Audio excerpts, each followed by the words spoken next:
Hey there, welcome to the Movie Review Mom YouTube channel. Thanks for spending a few minutes with me here while I give you the scoop on Godzilla X Kong. There's some controversy as to what that X is and how you pronounce it, but you know the movie I'm talking about, right? This Titan sequel is now playing in theaters. It's rated PG-13 and is an hour and 55 minutes. My overall movie review mom grade for it is a B plus. I actually really got a kick out of it. So first of all, thank you for coming today. And I'm going to give you an overview in a nutshell. I'll point out things I liked, things I didn't like. I'll offer tips for parents, themes worth talking about, funny lines, interesting lines, and we'll wrap it up with recommendations for other films that are sort of similar that you might also really like. If you're brand new to my channel, my goal is to save you time and money by pointing out these things so that you really know what you're getting into before you buy that ticket. All right, so in a nutshell, this movie is the next installment in the ongoing saga between King Kong and Godzilla. We see an epic clash as humans unravel the Titan's origins and connection to Skull Island. Remember that movie? You should definitely watch that movie. The film was directed by Adam Wingard, with writing credits going to Terry Rossio, Simon Barrett, and Jeremy Slater. This year, 2024, is the 70th anniversary of the entire Godzilla franchise and film. Did you know that? This movie is being released exactly 10 years after the first movie of Godzilla that launched this modern franchise. And this is the very first MonsterVerse movie that's shot entirely in IMAX 1.90 by 1 aspect ratio. Try to watch this movie on the biggest screen that you can. IMAX is certainly going to capture that epicness of what you see in this film. Hearing the audience's reaction in a theater is definitely worth the price of admission, especially if you're watching it with King Kong or Godzilla true fans. So let me give you some tips for parents. It is generally family friendly, but little ones might get frightened because there are various creatures who get ripped in half, releasing drippy goo of green and orange stuff. Lots and lots of destruction, Titan violence. And unless you know sign language, you'll need to read subtitles every now and then on the screen. Some of the themes that are illustrated really well are family, home, finding your place in the world, and humans in the animal world. So here's the long list of things that I really liked about this movie. First of all, the first 7.5 minutes are gorgeous, funny, and awesome. During the next 7 minutes, we get a quick review of where the story left off during the last movie and some foreshadowing of where it's going, which I found to be very helpful. Some absolutely stunning landscapes and scenery are shown. Now, of course, a lot of it is CGI and special effects, but it's still really beautiful. If you're hoping for lots of action, you're going to be very happy to know that there are a lot of battle sequences between a bunch of different creatures, not just King Kong and Godzilla. The leads in the cast are Rebecca Hall, Brian Tyree Henry, Haley Hoddle, Rachel House, and the wonderful Dan Stevens. I'm such a fan. We get to learn some new lore about Godzilla and King Kong, fantastic sound effects, and crazy cool visual effects, I thought at least. The movie poster instantly made me want to know more. I was especially curious about the contraption on King Kong's hand and arm, and so you'll learn about that in the film. We get to go to Rome, Barbados, Miami, Egypt, Brazil, and the amazing world inside our Earth called Hollow Earth. The movie was actually filmed in Australia, just like the 2017 Kong Skull Island and the 2021 Godzilla versus Kong. So many moments just made me laugh out loud because they're so ridiculous, but in a good way. Then there's a baby Kong, sort of. Its name is Suko, which means essential child in Japanese, but it means surrender in Tagalog, which I thought was interesting. The working title of the movie was called Son of Kong.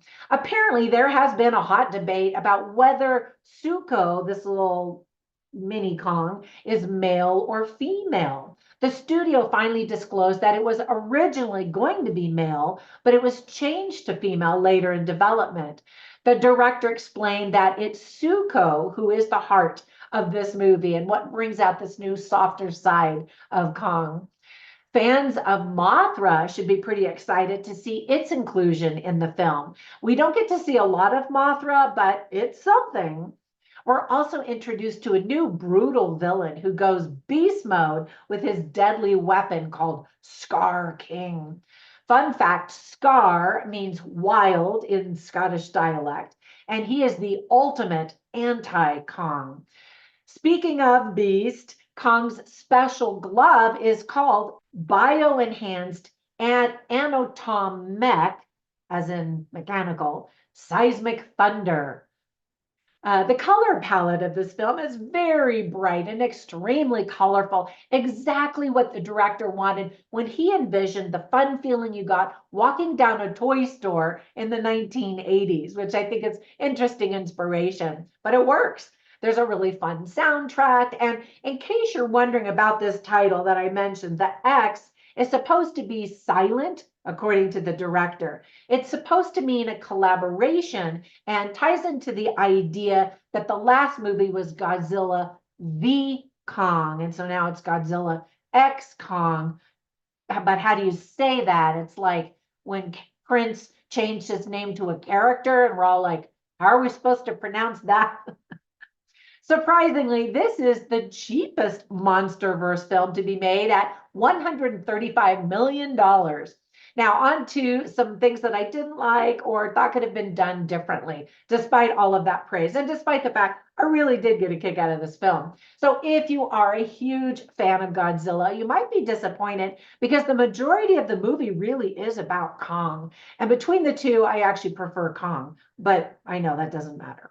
The director admitted, quote, "You can't be as close to Godzilla as you can Kong, viewing Kong as the main character of the MonsterVerse." And I kind of agree. Even though the movie is almost 2 hours long, it flew by pretty fast for me. I never looked at my watch. Well, I don't wear a watch, but my cell phone, to see the time. Hardcore fans are annoyed that the merchandising of Godzilla's dorsal plates are red while they're actually pink in the movie. The director revealed that pink is his favorite color. So I don't know why you would make the pink dorsal in the toy. I don't know. To really understand what's going on, you really do need to back up and watch a few of the previous movies in this newish franchise. I think it'll just be more fun. I mean, you can still enjoy the movie without having seen those, but you'll go, oh yeah, I remember that. I remember that. And little tiny things will kind of jump out at you, almost like Easter eggs. Many fans have complained that they were disappointed in Tom Holkenberg's score for the film, preferring Bear McCreary's reinterpretation of the original score by Yuji Koseki. The director explained that it was an intentional decision to make it different because his whole movie is very different. There are some plot points that really don't make any sense, but who cares? The movie is still doggone fun to watch. So whenever I watch movies, I write down funny lines and interesting lines simply to share them with you so you get a taste and feel for the dialogue and the script writing quality and all of that. So even though the movie is funny, I looked back on my notes and realized I only wrote down one funny line, and it's spoken by Brian Tyree Henry, who really is the comic relief for the film. And at one point he says, "Mi casa es tu home," which I just thought was funny. Because it wasn't the whole thing that everybody always says, "Mi casa es tu casa," but casa means home. So anyway, it made me laugh. But there were a lot of interesting lines that I wrote down. For example, Rebecca Hall's character is back, and she's talking to Kaylee Hoddle. And so she says to Kaylee, who's deaf, "This place could be your home." And then little Kaylee Hoddle's character says, "You are my home." And I'm like, and this little girl really is also the heart of this movie, I think. Another interesting line is spoken by Eileen Andrews when she says, "For most of human civilization, we believed that life could only exist on the surface of our planet. what else were we wrong about? As they're discovering all of these creatures from within our planet and beyond. Rebecca Hall's character says at another moment, she can feel it, referring to this young girl who's deaf. Kong, Godzilla, they can feel it too. Something is coming, something even they're afraid of, which is interesting and insightful. And then Dan Stevens says, they don't have to like each other, they just have to work together, referring to some stuff. And I'm trying to be spoiler free in my review, so I know some of these lines are kind of vague, but I also thought, oh, that was a good line. Now, before we go, let me give you recommendations for some other films that you absolutely should see. So, of course, you should see some of the most recent King Kong and Godzilla movies so you can kind of see them all coming together.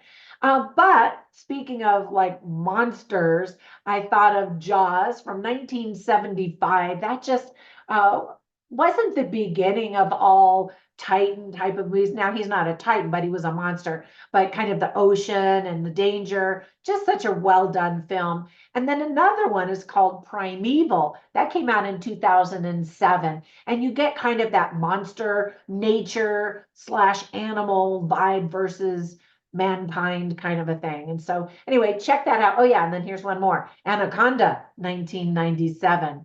Obviously giant snakes versus humans and nature, just for some fun nonsense. All right, that's it. Thank you so much for watching. When you get a minute, be sure to like and subscribe and comment down below. And by the way, those links to those movies that I just recommended are down below. And if you click on them and either rent or purchase those films, it doesn't cost you a cent more, but Amazon rewards me for sending you over there. So thank you so much for your support. Have a fantastic day, and I'll catch you in the next one. Bye for now.